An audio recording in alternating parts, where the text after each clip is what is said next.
Mateo en el versículo 16, justamente en esta escritura que vamos a estar tratando en el mes de septiembre, Mateo 16, versículo 13. Hasta el 18 vamos a leer la palabra de Dios.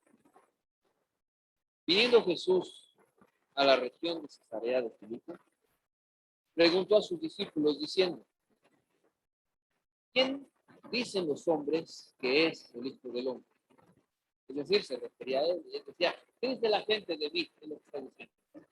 Y luego dice el 14: ellos dijeron, unos Juan el Bautista, otros Elías, otros Jeremías o alguno de los profetas. Él les dijo: ¿y vosotros quién decís soy yo?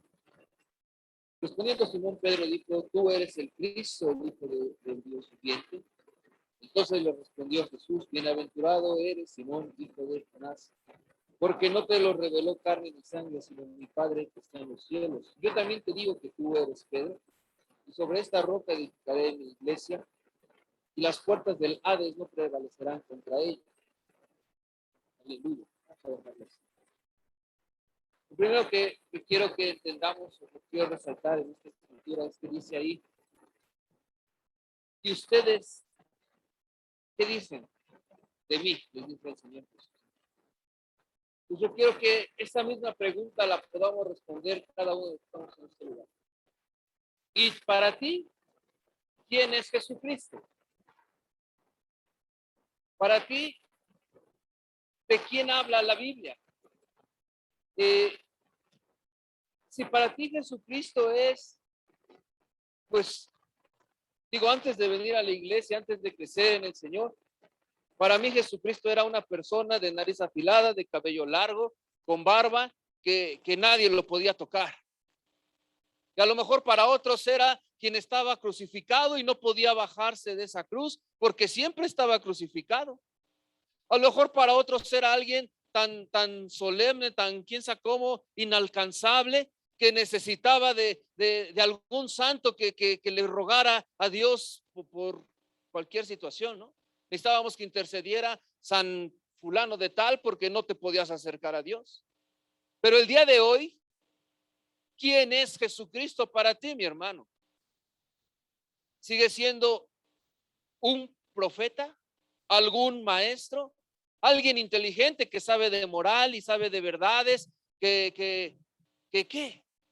O sea, lo que quiero preguntar, ¿qué consecuencia práctica en tu vida hay de que Jesucristo, lo que dice la revelación que le da el Espíritu Santo a Pedro, de que Jesucristo es el Cristo, es el Hijo de Dios?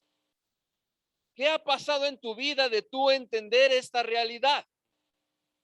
Si no ha pasado nada, entonces a lo mejor no has realizado esa verdad sobre de tu vida. Si vives como sin nada, si vives como, pues sí, Jesús vino a este mundo y murió en la cruz, y sí, pues limpió de mis pecados. Eso no es el Evangelio, eso no es la obra de Dios, y esa no es la consecuencia de que tú entiendas, que tú y yo entendamos que Jesús es el Cristo. En la calle encontramos gente que piensa que es buena. Evangelizamos, le compartimos, le damos un proyecto a las personas, les explicamos que nos congregamos para conocer a Dios, y hay quien dice: yo conozco a Dios, yo tengo una relación con Dios. No, pues si yo todos los días oro, pero tú miras sus acciones o su cotidianidad.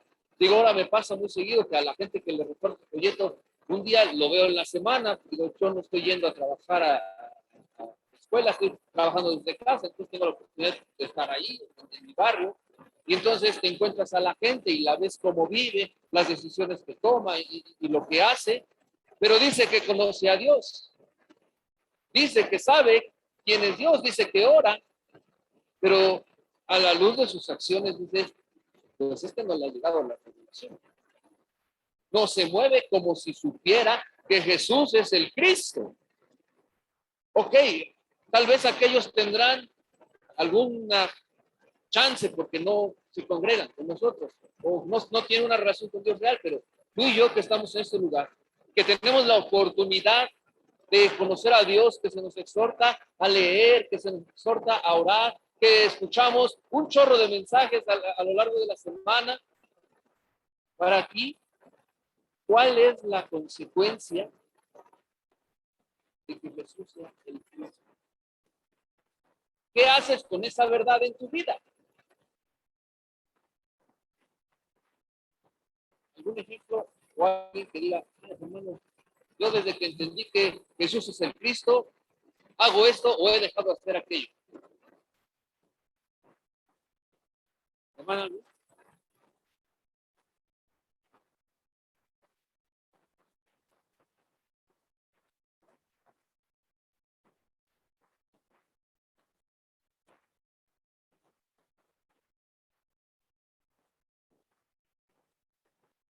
aleluya. O sea, no, ya no buscamos la aprobación del mundo, ahora buscamos la aprobación de Dios, porque sabemos que Él es nuestro Salvador. Sabemos que a Él le tenemos que entregar cuentas, sabemos que dependemos de Él y vivimos para Él. ¿Qué cosa te pasó a ti cuando entendiste que Jesús es el Cristo? ¿Quién más nos puede ayudar? Hermana Antonia.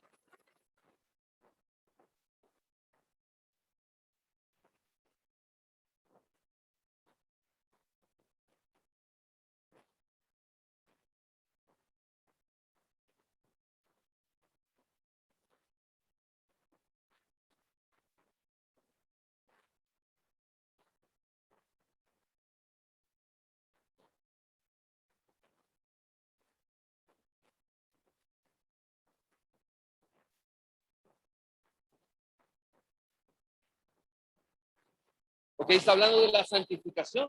A partir de que ella entiende que Jesús es el Cristo, entonces se busca una santificación. Aleluya. Lo que quiero que entendamos es que esa pregunta la tenemos que estar respondiendo constantemente. Y para ti, ¿cuál es la consecuencia de que Jesús sea el Cristo? A lo mejor dirás, bueno, Jesús, Cristo, ¿qué significa eso de Cristo? Cristo, Mesías, el Salvador, es decir, quien viene a rescatarnos de nuestros pecados. Entonces en Él ponemos nuestra fe, en Él ponemos nuestra esperanza y vivimos para Él, santificándonos, buscando la aprobación de Dios, alejándonos del pecado, porque Jesús es el Cristo, porque ya no esperamos que venga otro Salvador, ya vino nuestro Salvador, ya ha hecho el milagro en nuestras vidas. Y si el milagro ha sido realizado en la vida de cada uno de nosotros, no podemos vivir igual. ¿Y de qué está hablando esta escritura? Dice ahí, dice el 17, entonces le respondió Jesús, bienaventurado eres Simón, hijo de Jonás, porque no te lo reveló carne ni sangre, sino mi Padre que está en los cielos. Ok, hay una revelación que tú y yo debiésemos tener. Si no la hemos tenido, podemos orar para que Dios te revele. ¿Qué significa que tenemos un Salvador? ¿Qué significa que no estamos desamparados? ¿Qué significa que hay una iglesia fundada por Dios en la que nosotros podemos ser injertados y ser desarrollados? ¿Para qué? Fíjate, vamos a seguir leyendo. Dice ahí, y yo también te digo que tú eres Pedro, y sobre esta roca edificaré mi iglesia. Y ahí hay un juego de palabras. Mi Biblia ahí tiene que cuando dice Pedro tiene una letra chiquita y dice que eso es Petros. Y cuando dice sobre esta roca tiene otra letra chiquita y dice que esa es Petra. Es un juego de palabras que está usando nuestro Señor Jesucristo. Pero lo que está diciendo es, y sobre esta roca edificaré mi iglesia. No quiero que nos confundamos. La religión católica tiene una grave error al respecto de esta situación y ellos dicen que como Pedro es la roca y sobre esa roca se edificará la iglesia, ellos consideran que Pedro fue el primer papa, el primer sucesor de Cristo y que sobre Pedro se funda la iglesia, pero no es así. Sobre lo que se funda la iglesia es sobre la revelación de que Jesús es el Cristo. Por eso yo te pregunto, ¿cuál es la consecuencia práctica en tu vida de que Jesús sea el Cristo. Si no hay claridad, entonces ¿sobre qué estás fundando tu fe? Y estás siendo injertado a una iglesia, y cómo funcionas en la iglesia o no funcionas, porque no has entendido que Cristo es Jesús. Hay una consecuencia grave, fuerte, importante de que nosotros entendamos que Jesús es el Cristo. Dice, porque sobre eso, sobre esa afirmación, sobre esa roca se va a fundar la iglesia. Nuestra fe está puesta en Jesucristo. Él es nuestro Salvador, a Él miramos, a Él confiamos, en Él nos apoyamos, no estamos desamparados, tenemos esta familia, tenemos esta iglesia y podemos ir hacia adelante. De manera que ya no nos movemos solos, como fuera de la autoridad de Dios, porque Él es nuestro Salvador. De manera que tenemos autoridades a las que hay que someterse dentro de la iglesia, porque es lo que ha dado nuestro Señor. Si es que es tu Señor, si es que es mi Señor. Si Cristo no es tu Señor, ok, pues haz lo que quieras, ven cuando quieras, no obedezcas, no leas, no ayunes, no leas, Jesús no es el Cristo para ti. Pero si Jesús es el Cristo, entonces es el centro de tu vida y vives para Dios, en obediencia, en santidad, en santificación, tratando de cada vez más. Dice, la vida del justo es como la luz de la aurora, que va en crecimiento hasta que el día es perfecto. Que de donde nuestra medida es el Señor Jesucristo, es a lo que tendríamos que estar aspirando. Si Jesús es el Cristo. Si no, pues haz lo que se te ocurra.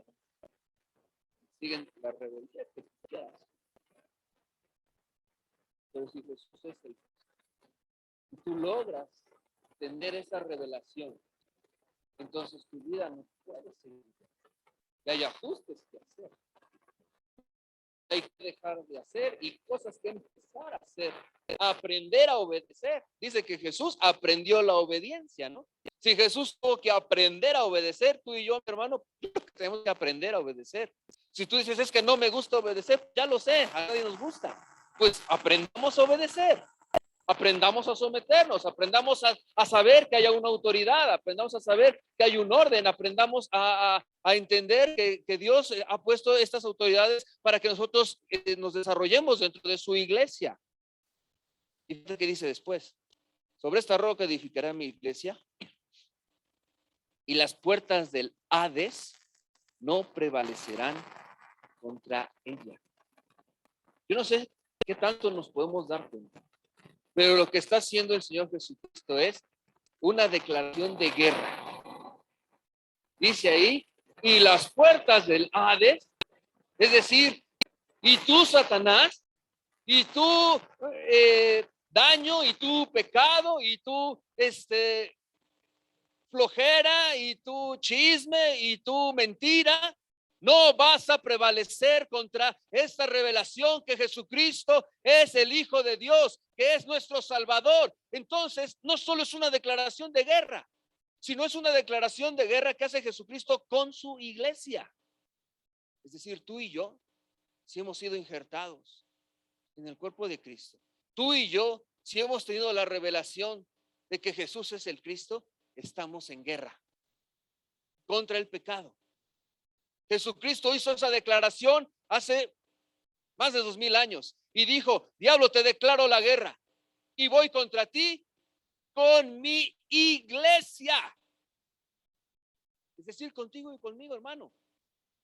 Tenemos que estar alistados para la guerra, preparándonos para ello, santificándonos, sometiéndonos a las autoridades, preparándonos en lectura, en oración, en ayuno, sabiendo que Jesús es el Cristo. Evidentemente no podemos ir solos. De eso no se trata. Se trata de estar integrados en la iglesia, crecidos en el discipulado y aventándose a la guerra. No quietos, no cobardes, no en la banca, no de lejos, sino en la guerra. Y las puertas del Hades no prevalecerán contra ella. O sea, que cuando tú tienes un pretexto para desobedecer a Dios, de algún modo Se te cruzaron los cables y se te perdió quién es Jesús. Porque si te das cuenta que Jesús es el Cristo, entonces no hay pretexto para pecar. Que fallamos, sí, no estoy hablando de eso, estoy hablando de que dice, de que sabes que eso es pecado y deliberadamente, con toda la intención, lo haces.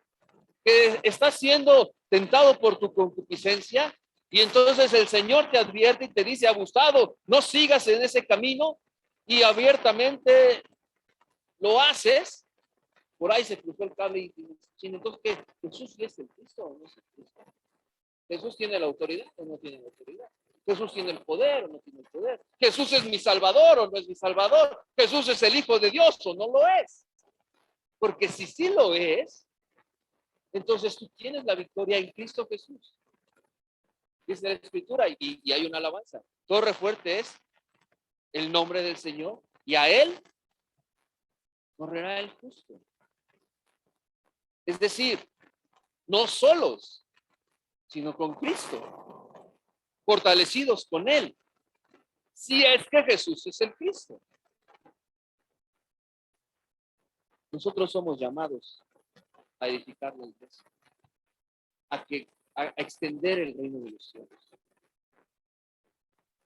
a participar activamente en esta declaración de guerra, en la guerra. Las puertas del Hades no prevalecerán. Si tú no te has dado cuenta en qué te estás metiendo, pues no te cuentas, ¿no?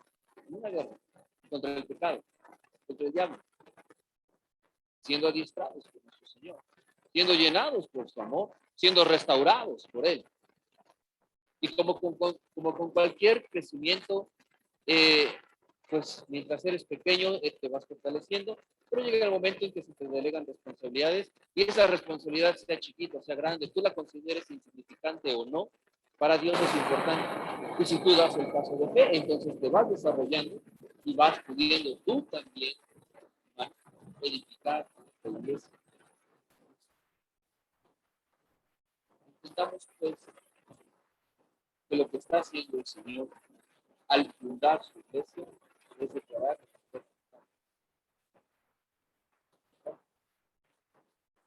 Vamos a ver el Salmo 18.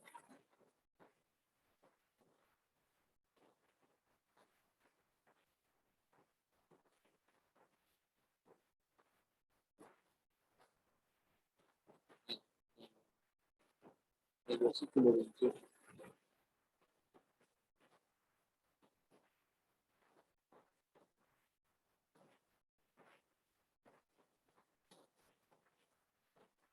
¿Lo va a entender? ¿Te da gozo? ¿Te da miedo? ¿Te da emocioncita o te da miedito? Digo, no estamos solos. Y estamos en el bando victorioso. Al diablo se le olvida que está derrotado y por eso da sus patadas de ahogado que viene a engañar. Pero tú y yo estamos en el lugar correcto, ¿no? Fuera el mundo nada más destroza, miente, engaña, estanca, hace lo que tiene a la mano para que no conozcamos la verdad. Entonces estamos seguros. A mí me pasa que cada vez que estoy compartiendo con alguien y sale por ahí alguno que siente muy acá, pues tengo seguridad de que estoy con la verdad y entonces sé que en lo que diga el otro voy a tener algo que decirle a favor de Dios, pues, ¿no? Porque una vez un señor, no sé, que era verdad, le empecé a compartir, entonces voy a casa de usted y me dice, yo tengo un doctorado en filosofía de la sociedad. Le digo, pues yo conocido a Cristo. No, pues es que yo te podría hablar de eso. Y digo, bueno, pues si usted tiene tiempo, pues platiquemos. Entonces dice, no tengo tiempo. Pero lo que me gustó es que no me dio miedito, pues, ¿no? Porque tenía la seguridad de que iba a hablar la verdad y pues quien habla la verdad, pues, por muy bien que sea yo para decir la verdad, pues es la verdad. El otro, aunque sea muy listo diciendo las mentiras, pues va a decir mentiras. Entonces, tú y yo tenemos que tener esa seguridad. Salmo 18 en el 28.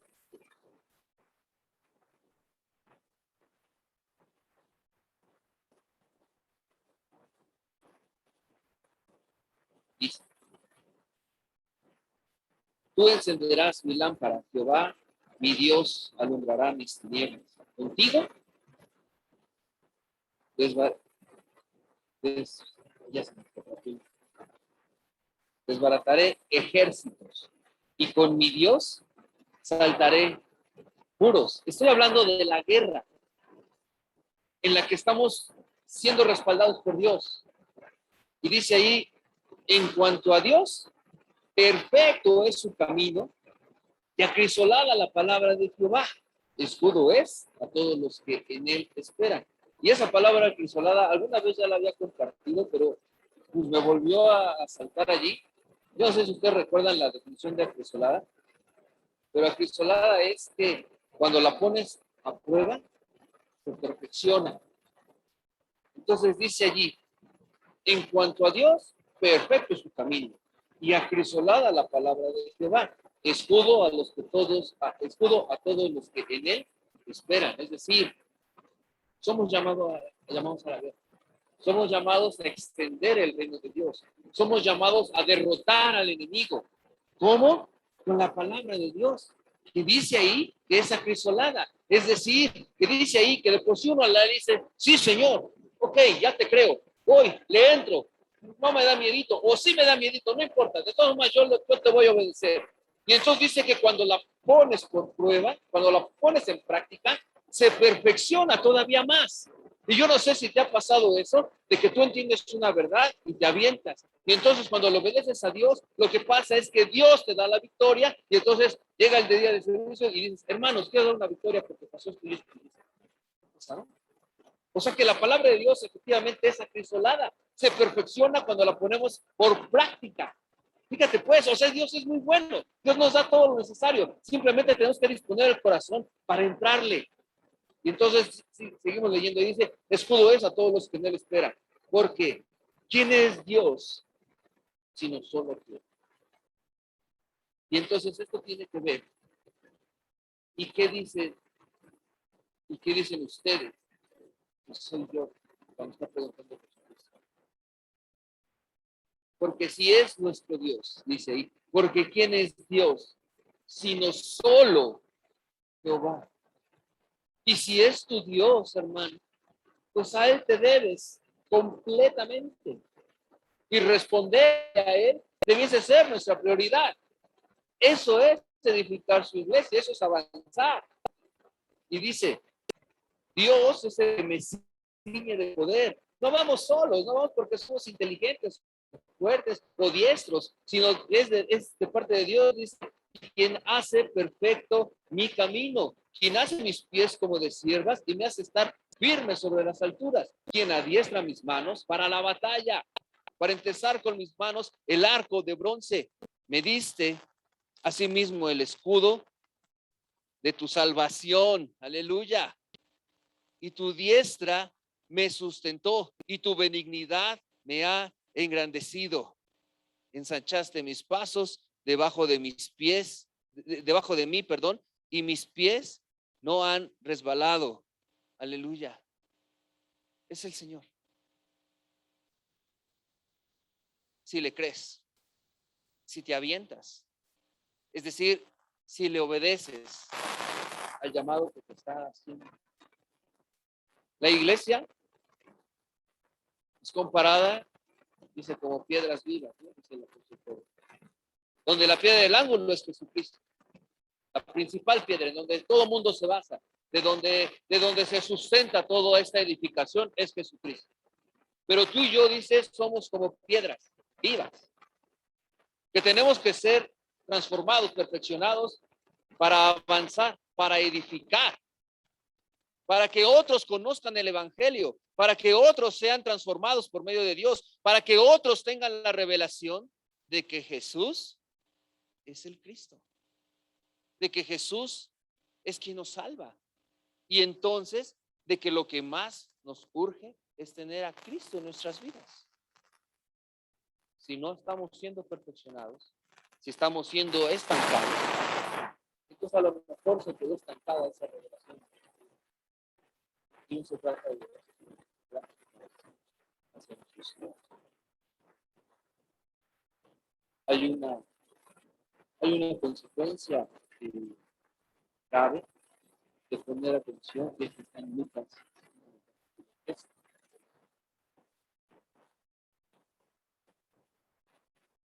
Dios nos llama a levantarnos, a ser edificados, transformados en nuestras vidas, pero a edificar su iglesia, a entrar en la batalla. Y las puertas del Hades no prevalecerán contra ella, no prevalecerán contra la verdad de que Jesús es el Cristo. Y si tú y yo nos apoyamos en eso, adelante. Pero si no, fíjate, Lucas 13, en el versículo 6.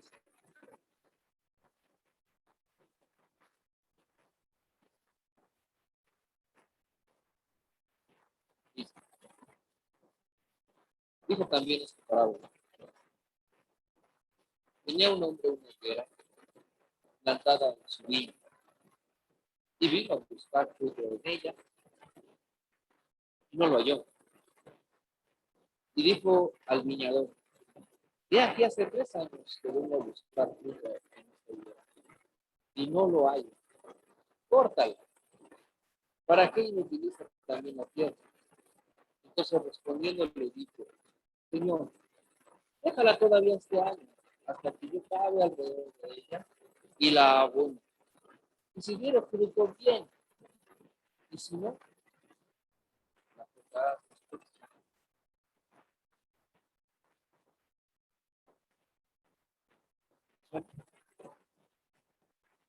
¿Te identificas? La compartía con mis hermanos en la planeación y quiero extenderla con nosotros, toda la iglesia. Dice, lo primero que resalta allí, que es una higuera plantada en una viña. Recuerdo que alguna vez algún hermano compartía de esta situación. O sea, la viña, ¿qué se siembra en una viña? Uvas. Pero dentro del lugar especial para las uvas hay una higuera. Está hablando de ti y de mí. Está hablando de que somos injertados en el pueblo de Dios. Está hablando que nos tocaba hacer higuera fuera de ese lugar. Pero por su misericordia nos dijo: órale, también ustedes tienen una chica. Y dice, esa higuera que está plantada ahí, dice que el Señor, el dueño de este viñedo, va a buscar fruto y no lo halló. ¿Te gustaría hacer esa higuera? Que el Señor se acerca a tu vida buscando fruto. Sería triste. No solo triste, sería como decepcionante. Sería, no sé, como, ya hasta como que me daría desesperación no poderle ofrecer algo al Señor. Sí, Señor, pero ¿cómo es posible?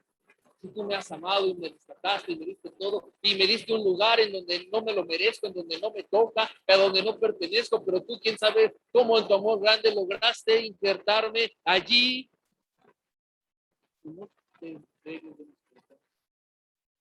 Pero no de un ratito, dice allí, dijo al viñador: aquí hace 3 años que vengo a buscar fruto en esta higuera y no lo hay. 3 años. Yo supongo que era tiempo más que suficiente para que el fruto pudiera estar en nuestras vidas.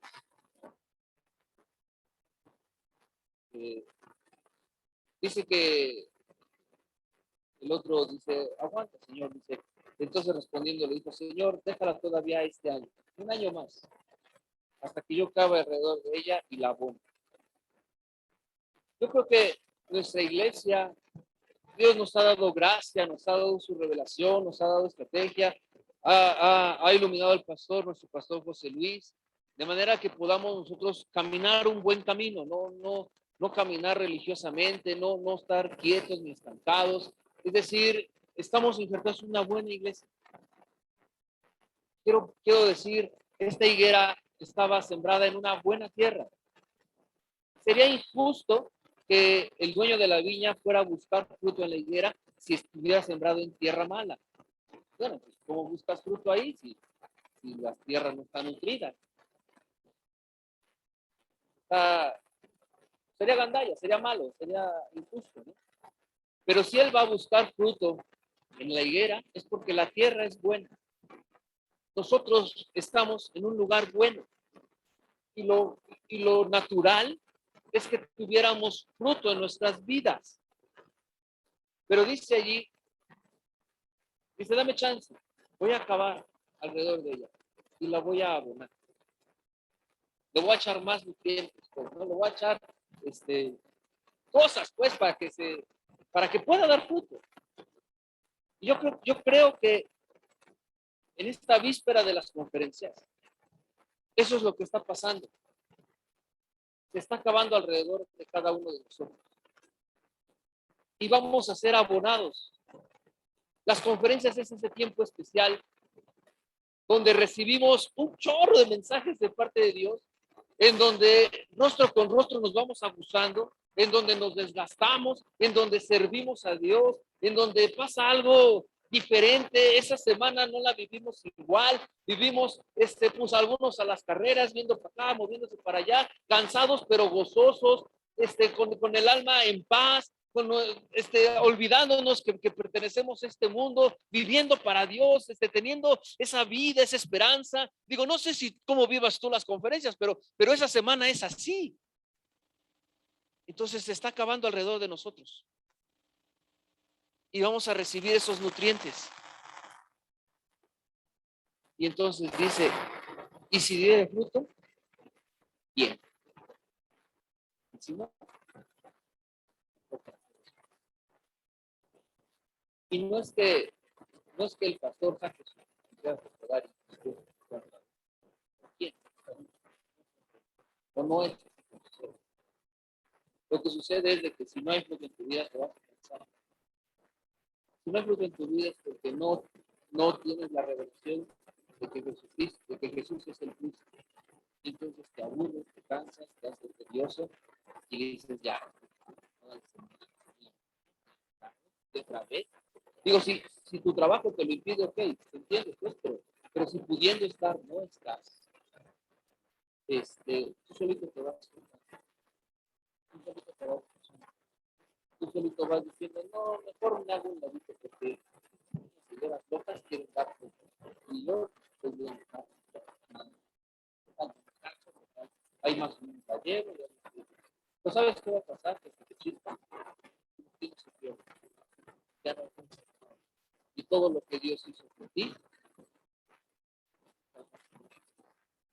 Pero si tú te acercas y dices, Señor, sí, abóname a mí. Ok, Señor, voy a preparar mi corazón, voy a preparar mi tierra. Quiero recibir para poder dar fruto, porque esa es la intención de las conferencias. Esa es la intención de cualquier mensaje. Dice ahí, de por sí la tierra es buena.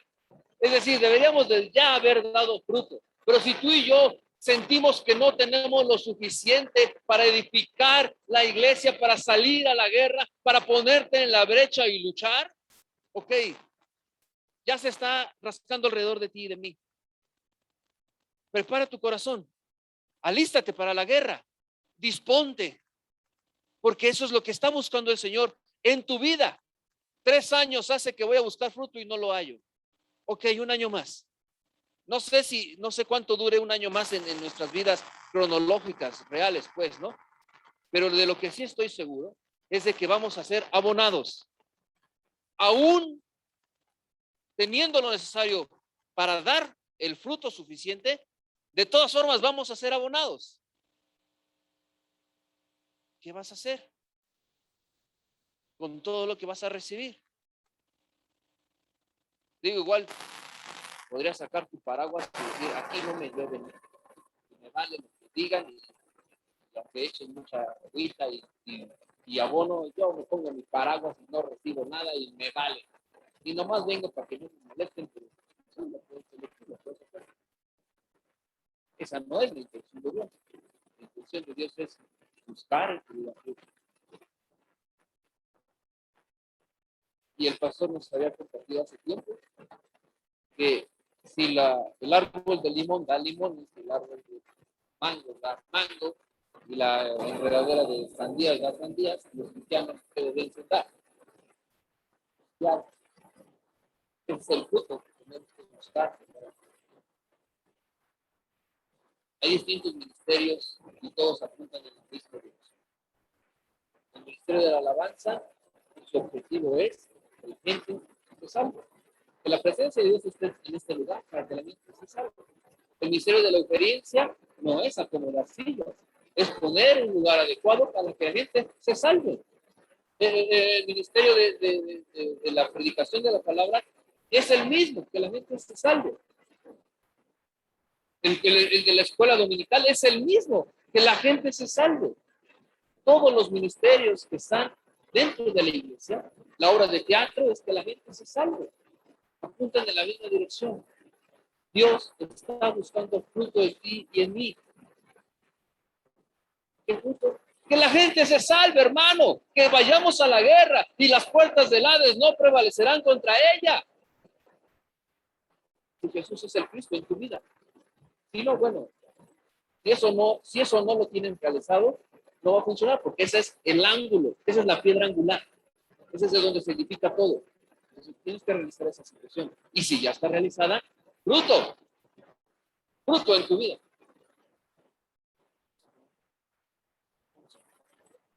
Vamos a pedirle a nuestro Señor su ayuda.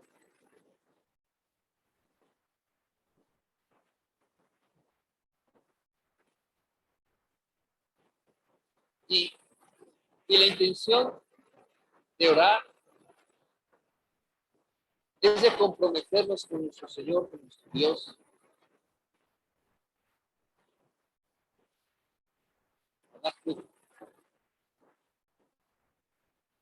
De manera que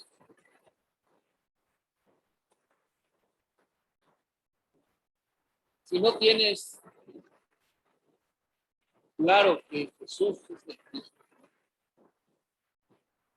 en otras palabras, si no has reconocido que Jesús es tu Señor, y no lo has aceptado más bien como a Jesús como tu Señor, si no te has dado cuenta que Jesús es el Salvador, pues ahorita podemos dar ese primer paso.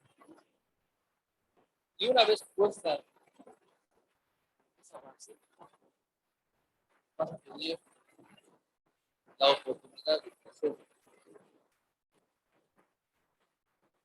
Y que la gente se salve del fruto que el Señor está buscando en sus vidas.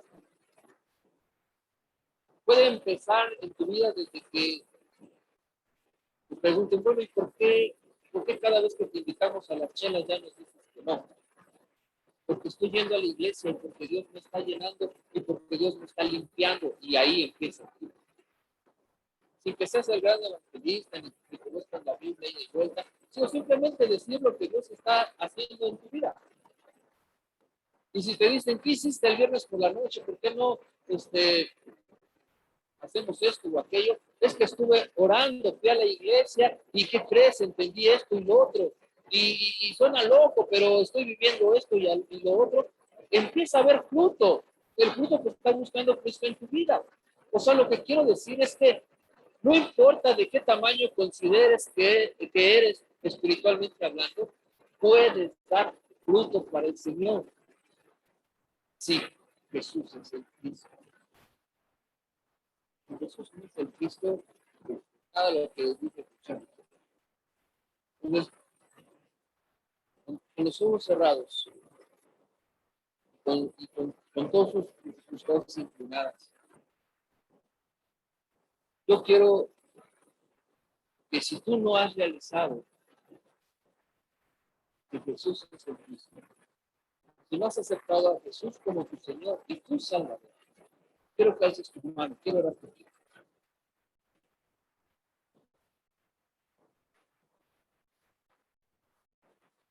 Gloria a Dios, vamos a orar. Aleluya. Más manos para Dios. Dios está viendo esas manos. Aleluya. Necesitamos tener esa revelación de parte del Señor. Pasa aquí el vamos a hablar de usted. No se trata de exhibir mucho menos, sino se trata de dar ese paso de fe y empezar a experimentar las consecuencias de esa revelación sobre nuestra vida. Deja que el hermano toque una alabanza y tú y yo vamos a orar para recibir a Jesucristo como nuestro Señor, para que realicemos en nuestras vidas que Jesús es el Cristo. Deja que el hermano toque la alabanza y tú y yo vamos a orar.